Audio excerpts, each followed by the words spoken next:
Crímenes. Investigación. Detrás de la verdad. Confesiones. Asesinato, asalto, fraude, secuestros, drogas, robos.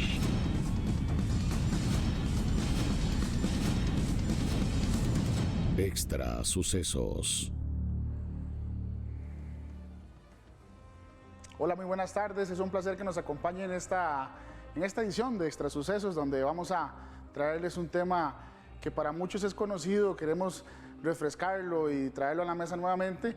Y para los más jóvenes, pues para que conozcan esta historia que marcó a muchísimos costarricenses hace casi 16 años. En marzo precisamente se van a cumplir 16 años de este evento trágico, un hecho sangriento que marcó un precedente en el tema de seguridad bancaria, básicamente, que fue el que se vio vulnerado en aquel momento. Hablo de Monteverde, la masacre de Monteverde, como se le conoce popularmente, aquel asalto al Banco Nacional en Santa Elena. Para eso me gustaría que escuchen esta información que preparamos para ustedes y luego les presento al invitado que nos va a hablar sobre este caso. La tarde del 8 de marzo del 2005 marcó a Santa Elena de Monteverde luego de que 7 personas, entre ellas un agente especial de la policía, murieran abatidos por las balas de un asaltante que ingresó a la sucursal del Banco Nacional en esa tranquila comunidad. Erling Hurtado Martínez y sus 2 hermanos llegaron hasta ese lugar para cometer un atraco. Sin embargo, al intentar ingresar, los oficiales de seguridad privada mataron a los compinches de Hurtado.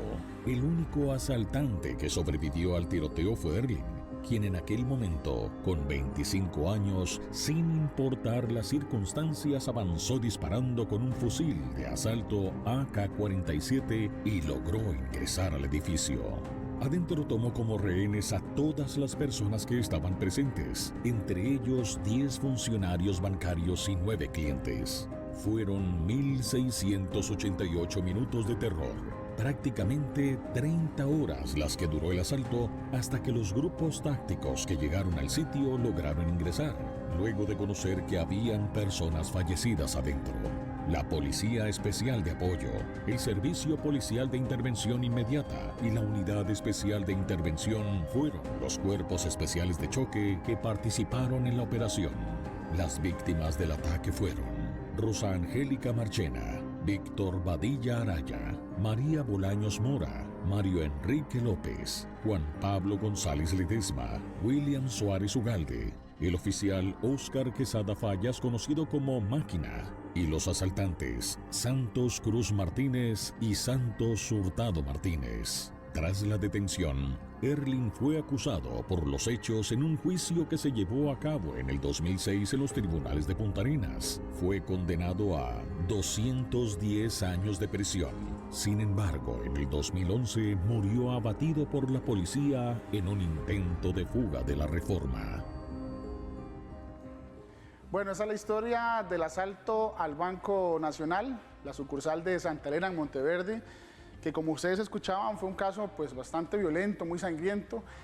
Y para contarnos la historia de lo que sucedió ese día, hoy tenemos a un invitado especial. Él es especialista en psicología criminal, además participó como parte de uno de los grupos tácticos que ingresó ese día a la sucursal. Juan Elgue Gutiérrez, le damos la bienvenida y las gracias por acompañarnos. Muchísimas gracias por la invitación y a toda la audiencia, y recordar momentos duros, momentos difíciles, pero realmente una historia que ocurrió en nuestro país que nos marcó y no puede quedar en el olvido tampoco. 16 años suena como mucho, ¿verdad? Pero recientemente se ha hablado del tema y han pasado otras cosas que traen a colación este hecho. Y bueno, mucha gente tiene todavía el recuerdo fresco, ¿verdad?, de lo que sucedió. Claro, 16 años pareciera bastante tiempo, pero a nivel del tema de seguridad en nuestro país fue un evento que marcó a muchísimos costarricenses, casi que todas las personas que tuvieron la oportunidad de ver la transmisión en vivo que se dieron de estos actos, de este secuestro, llamado así, impactó a muchísima gente. Y a nivel de seguridad en estos 16 años, gracias a Dios, no hemos tenido, o el país no ha tenido un evento tan difícil de atacar como fue lo de Monteverde. Nos dejó una gran enseñanza a todas las personas involucradas en temas de seguridad. Sí, bueno, Juan Elge, me gustaría iniciar para conocer cuál fue la experiencia de ustedes. Ustedes estaban en San José como grupo operativo, ¿verdad? Especial, una unidad táctica, para que la gente conozca en la unidad que usted trabajaba, cuál era, dónde estaban y cómo se enteraron de todo lo que estaba pasando. Sí, bueno, yo era funcionario durante 17 años, fui funcionario de la Unidad Especial de Intervención del Ministerio de la Presidencia. Esta unidad de choques está creada por ley precisamente para atender actos de terrorismo y también trabajar en eventos de crisis mayores. Entonces, la Unidad Especial de Intervención, que en actualidad combate igual a la criminalidad, al narcotráfico, es la encargada de este tipo de situaciones. En ese momento, como ya lo mencionaron, el 8 de marzo, cerca de las 3:30 de la tarde, entra una alerta a la oficina donde se nos indica que se está dando un asalto bancario en la zona de Santa Elena de Monteverde. A pesar de que ya el organismo de investigación judicial le estaba siguiendo la huella a estos sujetos, porque ya habían cometido otros actos delictivos, nosotros como unidad estábamos alejados un poco de la investigación y lo que estábamos era pendientes de cualquier otro incidente. Bueno, ese 8 de marzo a las 3:30 nos dan la alerta de que hay un asalto bancario en la zona de Monteverde, inclusive que hay personas retenidas dentro de la sucursal, e inmediatamente salimos hacia Monteverde, hacia Santa Elena. Un equipo lo hace por aire y otro equipo viajamos vía terrestre. Usted iba en la unidad, bueno, usted como decía, es de la unidad de la UEA, conocida como la UEA. La UEI. UEI, perdón, y viajan vía terrestre hasta Monteverde. Las otras unidades que iban vía aérea son las del OIJ o las unidades especiales que estaban también en el secuestro. Ahí tenemos que aclarar algo. La Unidad Especial de Intervención fue la encargada de todo el operativo. La Unidad Especial se dividió en dos partes. Un equipo se fue por vía terrestre, era donde yo iba de conductor, por cierto, y otro equipo se desplazó vía aérea. Al llegar allá a Monteverde, el primer equipo que se desplaza vía aérea, que llega a Santa Elena de Monteverde, inmediatamente empieza a realizar un plan de emergencia. Ese plan de emergencia es para entrar a la sucursal bancaria en caso de que las negociaciones que ya se habían empezado se rompieran. Entonces, ese equipo de la Unidad Especial de Intervención era el que estaba listo. Como podemos ver en otras imágenes, también habían compañeros de otros cuerpos de policía en la parte externa, lógicamente, del banco, brindando un tipo de apoyo, pero el ingreso a la sucursal bancaria sí era una misión que le correspondía a la Unidad Especial de Intervención. En la que ustedes estaban, entonces.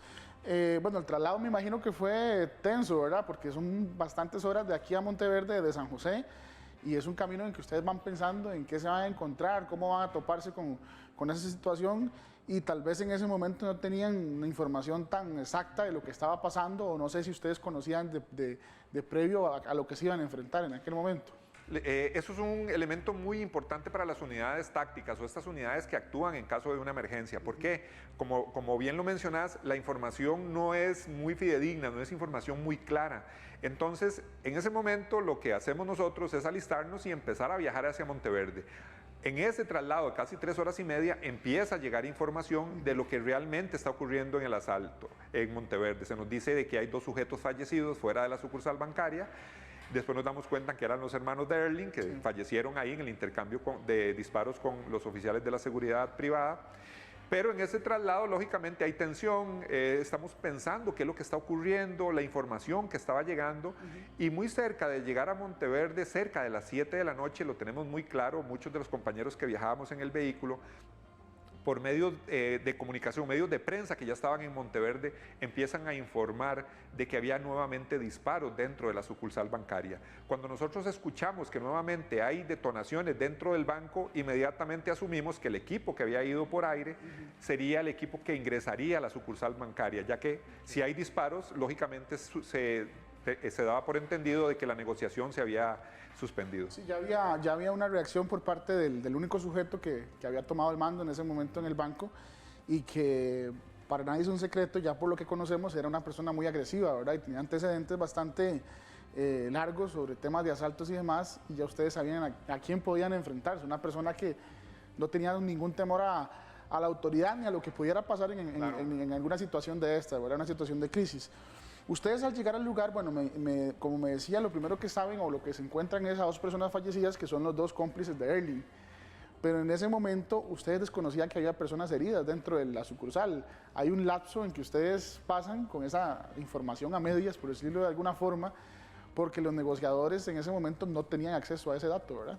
Sí, aquí hay que aclarar algunas cosas muy importantes. Nosotros, al llegar a Monteverde y ver que hay 2 personas fallecidas afuera, al ver lo que eran las puertas del banco, las paredes de concreto con impactos de bala de grueso calibre, y saber que habían personas dentro del banco, y más el relato de algunos que lograron salir, sí habían dicho, sí habían dado fe de que habían personas heridas dentro del banco. Okay. Por lo tanto, nosotros como unidad de táctica ya estábamos preparados para en el momento que se nos diera la orden ingresar, porque realmente sí se conocía de que habían personas heridas dentro del banco. Okay. Ahí era una situación muy estresante y nosotros como equipo táctico lo que hacíamos era esperar la orden para ingresar. Lógicamente, los altos jerarcas en los puestos de mando estaban confiando en lo que se podía llegar a realizar con el tema de la negociación. Sí. En ese momento, bueno, ustedes se enteran de que son 19 personas que están dentro con una sola persona armada. Ya ustedes tenían conocimiento, como me dice, por el tema de los indicios que ven entrando, que él tenía un fusil de asalto probablemente, o por lo menos un arma de grueso calibre. Pero ¿cómo valoraron ustedes en ese momento el hecho de ingresar? Porque era una sola persona con un arma, con distracción bastante grande al tener 19 personas a su mando, ¿verdad? Sí, ahí también hay información que nos llegaba de forma errónea. Eso es importante. Las personas que salen del banco nos dicen, y algunos testigos dicen que son 2 personas las que están dentro de la sucursal bancaria, que son 2. Inclusive, una de las personas que logra huir de la sucursal bancaria en horas de la madrugada, una mujer y un hombre, salen y dicen que el sujeto tiene una granada también. Okay. Y uno de ellos dice que este sujeto le puso la granada en la cabeza. Luego nos damos cuenta que no había granada, era un atún que tenía Erling. Pero era lógico que entender que en el estado de pánico, de miedo, de nervios que tiene la persona, su estado de percepción emocional, bueno, le jugó una mala pasada y lógicamente lo que fue la declaración que dio en ese momento está tergiversada por ese aspecto emocional. Pero nosotros siempre, antes de entrar a la sucursal bancaria, teníamos previsto que eran 2 sujetos, una granada y también las armas de grueso calibre, porque cuando muchos testigos dijeron que Erling entra al banco, entra disparando después de que sus 2 hermanos cayeron al suelo. Se le encasquilla el AK-47, él vuelve a salir, recoge otra AK-47 de uno de los hermanos y vuelve a entrar a la sucursal disparando. Entonces Erling entró, disparó, volvió a salir por otra arma y volvió a entrar disparando. Entonces sabíamos de que tenía 2 armas de grueso calibre, una pistola y aparte de eso bastante munición. Y la granada que no era granada. Y la granada que no era granada. Sí, además, bueno, usted es especialista en psicología criminal, posiblemente también él usó en su favor toda la atención que vivía la gente que estaba adentro para hacer creer, incluso no sabemos si fue que se lo dijo a alguna persona, es una granada y se la colocó en un lugar donde no la pudiera ver, para también atemorizar y tener a la gente pues bajo su control en aquel momento. Claro, y las personas que salieron del banco en la madrugada decían que ellos estaban seguros de que eran 2 sujetos porque escuchaban la conversación de 2 personas. Entonces, inclusive el mismo Erling podía fingir esas conversaciones. Claro. Erling, cuando entró al banco por segunda vez disparando, hiriendo a muchas personas, él se fue con 3 personas, con 3 rehenes, al lado de atrás de las cajas del banco. Después de ahí, él se mantuvo en ese lugar. Lo que estaban eran las bóvedas, entiendo, ¿verdad? Estaban las cajas de atención al cliente, digámoslo así, y atrás estaba la bóveda. Ahí él se atrincheró después de que entró por segunda vez. Por eso, en horas de la madrugada, algunas personas decidieron salir de la sucursal bancaria. Ustedes, bueno, una vez que llegan, como dice, son 7 de la noche aproximadamente, pasan pues un cierto tiempo, no sé, unas 2-3 horas, primero analizando el entorno y obviamente atentos a las órdenes que les puedan indicar desde el centro de operaciones que tenían en ese momento las autoridades. Pero quizá la parte más difícil fue en la madrugada, ¿verdad? Que normalmente, bueno, primero el cansancio de las horas de estar esperando, y normalmente en una situación como estas, las horas de la madrugada, donde hay menos movimiento, menos ruido y todo, los secuestradores aprovechan para hacer cualquier cosa. Entonces, y bueno, y se logró en algún momento escapar 2 de los rehenes, entonces la madrugada fue muy tensa, ¿verdad? Para ustedes. Sí, el escenario era muy difícil, ver todo el pueblo casi que estaba en oscuras, ¿verdad? Y solo la luz que salía por la puerta de la sucursal bancaria en horas de la madrugada.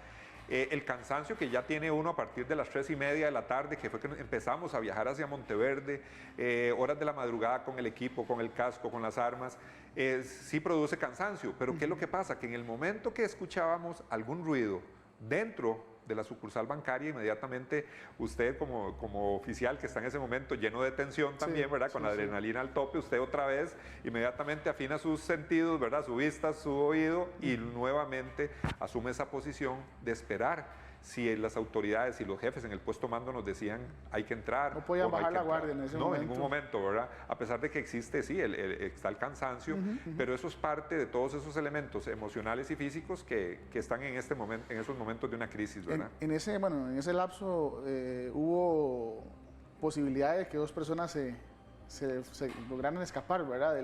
Sí, eso es para ejemplificar un poquito más, para que la gente se familiarice o sienta lo que podía sentir un oficial en ese momento. Sí. Ahí eran horas de la madrugada, tipo 3, 2:30 de la madrugada, había mucho silencio, y en ese momento se empiezan a oír la voz de una mujer, y la mujer decía con llanto, es que si yo salgo, y en voz alta, si yo salgo usted me va a matar por la espalda. Eso era lo que gritaban de adentro del banco. Lógicamente nosotros como de equipo de choque nos preparamos, estábamos listos para escuchar una posible orden de que ingresáramos. Sí. La mujer sigue llorando y gritando de que la va a matar por la espalda, pero en un momento a otro se ve donde ella sale por la puerta, se agacha y sale por el boquete que había en la puerta de vidrio, sí, que muchos recuerdan, ¿verdad? La puerta no estaba abierta, era un boquete. Sí. Y ella sale por esa puerta y seguidamente detrás de ella sale otro joven renqueando. Entonces, para que ustedes vean el panorama que se pudo vivir en esas horas de la madrugada.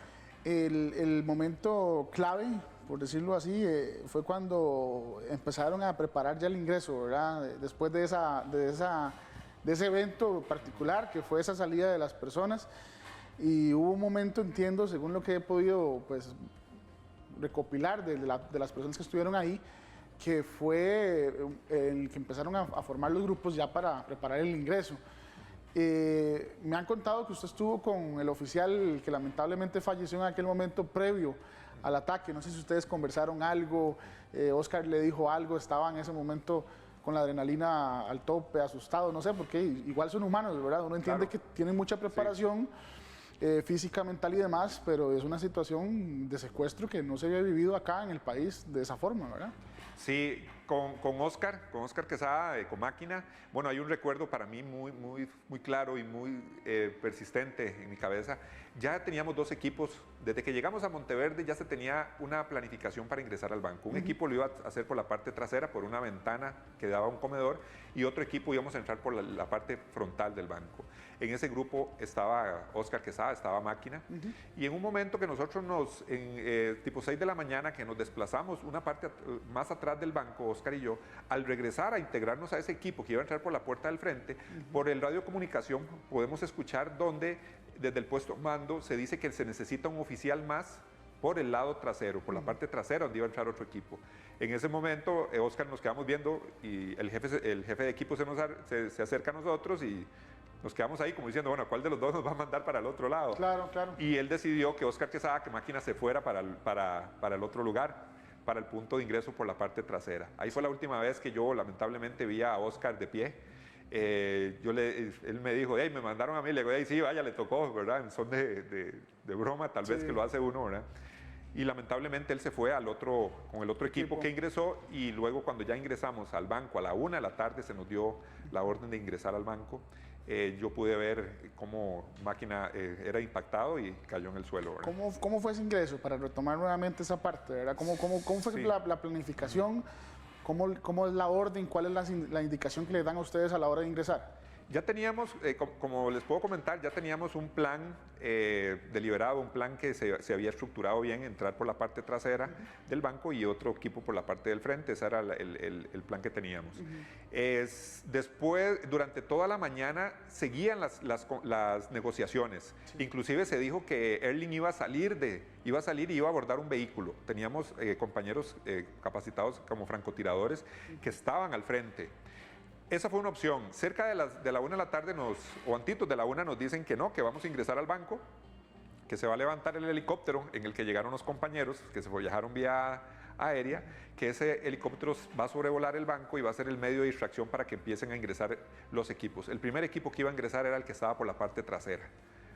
Ese fue el primer equipo. Así se hizo, a la 1 de la tarde empezó a ingresar el equipo que estaba por la parte trasera y nosotros empezamos a acercarnos hacia el frente y en ese momento se empiezan a dar las detonaciones dentro del banco. Y ahí si el ingreso se hace forzado, se hace con más velocidad y ocurrió el fallecimiento lamentable de nuestro compañero. Cuando usted, bueno, en el grupo que usted ingresa, ¿usted qué logra ver o de qué lado logra ver a Erling cuando ustedes entran? ¿En el grupo ustedes? Cuando nosotros entramos por la puerta del frente, inmediatamente nos agachamos para entrar por ese boquete. Erling disparaba su AK-47, ¿verdad? Con el dedo presionando el disparador y acabando todos los disparos que podía tener en el cargador, ¿verdad? Al lado derecho entramos. Tuve la oportunidad de ver a Erling, como decir, detrás de una de las cajas y los fogonazos de su arma, de la AK-47. Él se agachaba, volvía a salir y estaba haciendo esa maniobra. Eso fue lo primero que vimos. Inmediatamente a mi izquierda ya pude escuchar donde el compañero Oscar cayó herido. Pero eso fue, Erling terminó de irse todavía más al lado de las bóvedas. Erling iba con se retrasó, impactos, digamos, se hizo como para la parte de atrás. Más a la parte trasera, con también las personas que tenía retenidas. Erling tenía heridas de bala en los brazos y también aquí en su boca, por decirte algo, en la mandíbula o el huesito por donde salen las muelas, las cordales, digámoslo así, ahí tenía un impacto también. El momento clave, ¿verdad? Ahí es cuando ustedes logran reducirlo o arrinconarlo para que él tome la decisión de rendirse, ¿verdad?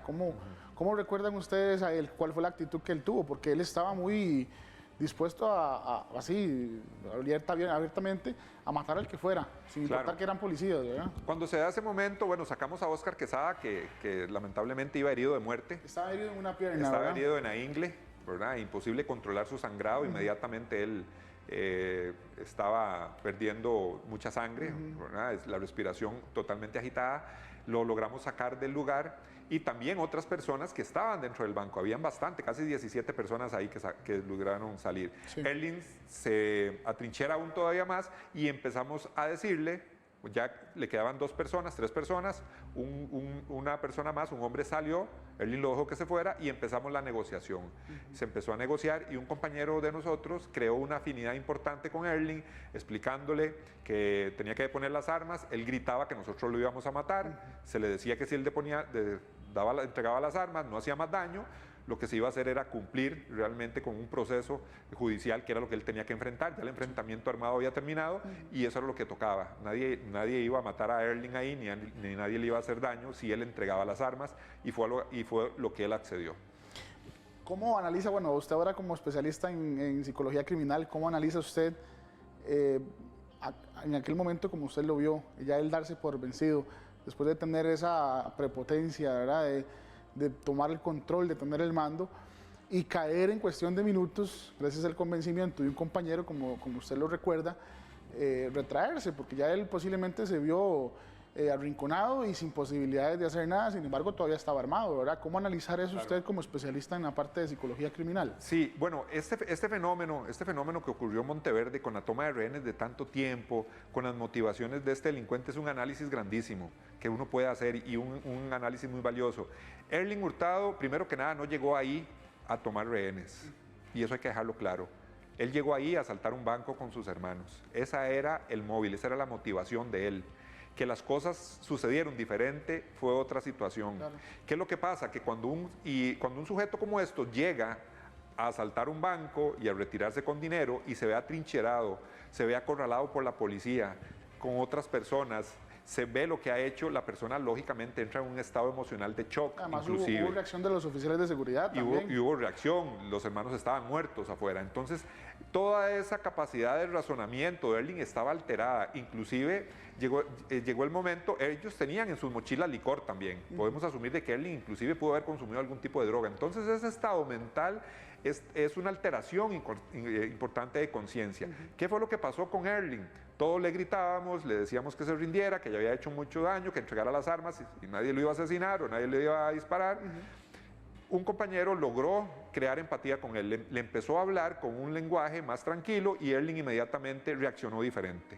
Yo creo que Erling en ese momento él ya quería deponer las armas y la empatía que logró con ese compañero dentro del banco, en el mismo lugar, también, de cansancio eso... también, logró de que Erling dijera, esto ya aquí es mejor terminarlo.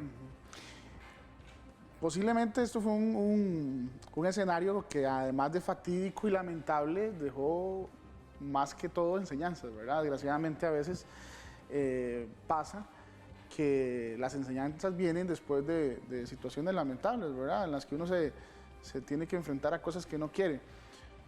Para la policía como tal y cuerpos especiales, esto fue una universidad, una maestría ya para terminar de conocer cómo enfrentar estas situaciones, ¿verdad? Y lo vimos después en la fuga de la reforma, que es un tema amplísimo que me gustaría retomar. Entonces, a modo de cierre, me gustaría que usted nos diga cuál fue el análisis del protocolo de crisis que se toma ahora a partir después de esto. Sí, esto también es algo importantísimo para la policía. Antes de que ocurriera el tema de Monteverde, se había dado una situación en la Embajada de Nicaragua, donde también un oficial, bueno, en este caso fue un oficial de Fuerza Pública que le disparó a unos funcionarios de la Embajada de Chile. Ahí existía un manual de crisis, de manejo, de atención de crisis mayores. Ese era el manual que existía. Cuando pasó lo de Monteverde, se utilizó este mismo manual. Después de lo de Monteverde, se dieron cuenta las grandes autoridades, debido a que tuvimos que ir a declarar a la Asamblea Legislativa, hubo una comisión investigadora donde doña Laura Chinchilla la presidía, en ese momento era diputada, de cómo habían actuado los cuerpos de policía, cómo habían actuado los equipos tácticos, cómo habían actuado los negociadores, cómo se había establecido el puesto de mando. Todo eso se analizó y a partir de ahí nació otro manual de procedimientos de atención de crisis mayores, que es el que tenemos en la actualidad. Sí.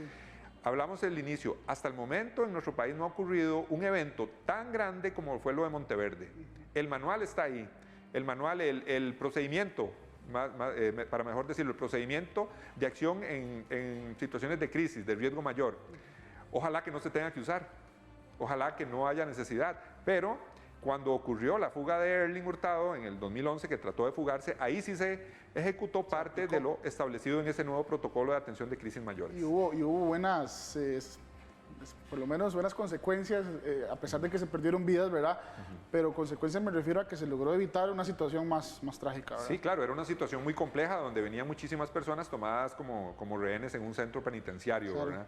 Para las unidades tácticas también fue un evento muy importante. Para esto es importante a manera de cierre de mi parte, esto es importante que nosotros confiemos en nuestra policía. Las dos situaciones, la toma de rehenes en Monteverde, la fuga de la reforma por parte de Erling y otras personas de la reforma, ha sido un evento catalogado por todas las unidades de choque a nivel mundial como un evento de altísimo riesgo para cualquier unidad táctica.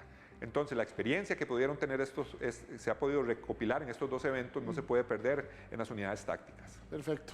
Bueno, la experiencia que tiene don Manuel G. en estas situaciones, pues, es conocida en este momento y ya se ha conocido. Él incluso elaboró un libro hace 3 años donde cuenta toda la historia y, bueno, pues, qué mejor experiencia que contarlo para que toda la gente lo pueda conocer. Le agradecemos muchísimo por estar con nosotros. El programa ha sido de muchísimo provecho para recordar toda esta situación y a ustedes también les damos las gracias por acompañarnos en esta edición de Extra Sucesos. Los invitamos a que continúen con la programación de Extra TV. Crímenes. Investigación. Detrás de la verdad. Confesiones. Asesinato, asalto, fraude, secuestros, drogas, robos.